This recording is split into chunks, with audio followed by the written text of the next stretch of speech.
அஸ்ஸலாமு அலைக்கும் ஃப்ரெண்ட்ஸ். கல்யாண வீட்டில் செய்யக்கூடிய பைனாப்பிள் கேசரி என்னோடய ஸ்டைலில் எப்படி செய்து பார்க்கலாமா? இப்போ வந்து பைனாப்பிள் சின்ன வந்து சாப் பண்ணி எடுத்து வச்சுக்கிட்டேன். ஒரு பேனில் வந்து 4 டீஸ்பூன் போல் நெய் சேர்த்துட்டு முந்திரி திராட்சை நல்லா வறுப்பட்டு எடுத்து வச்சுக்கிட்டேன்.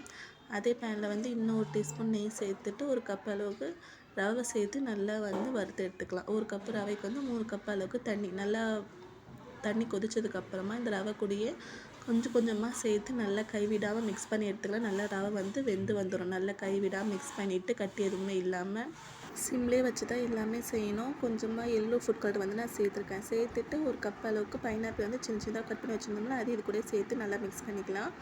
அது நல்லா வந்து வெந்து வந்துடும் ஹீட்லேயே.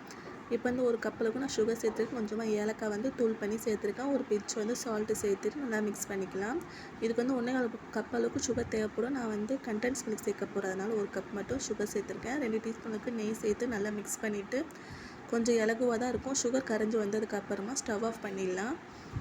இது சூடு ஆனதுக்கப்புறமா இன்னும் கொஞ்சம் கட்டியாகிறதுனால நம்ம ஸ்டவ் ஆஃப் பண்ணிட்டு நம்ம வறுத்து வச்ச முந்திரி திராட்சைலாம் சேர்த்துக்கிட்டு கடைசியாக கண்டென்ஸ் மில்க் சேர்த்து நீங்கள் சர்வ் பண்ணிங்கன்னா கல்யாண வீட்டில் சாப்பிட்ற மாதிரி அவ்வளோ ஃப்ளேவர்ஃபுல்லாக டேஸ்டியாக சாஃப்டாக இருக்கும். வாயில் வச்ச உடனே வந்து கரைஞ்சிட்டு போயிடும். அவ்வளோ சூப்பராகவே இருந்துச்சு. கண்டிப்பாக ட்ரை பண்ணி பார்த்து எப்படி சொல்லி மறக்காம கமெண்ட்டில் கூட ஷேர் பண்ணிக்கோங்க. இந்த வீடியோ பிடிச்சிருந்தா மறக்காம லைக் அண்ட் சப்ஸ்கிரைப் பண்ணுங்கள். பாய்.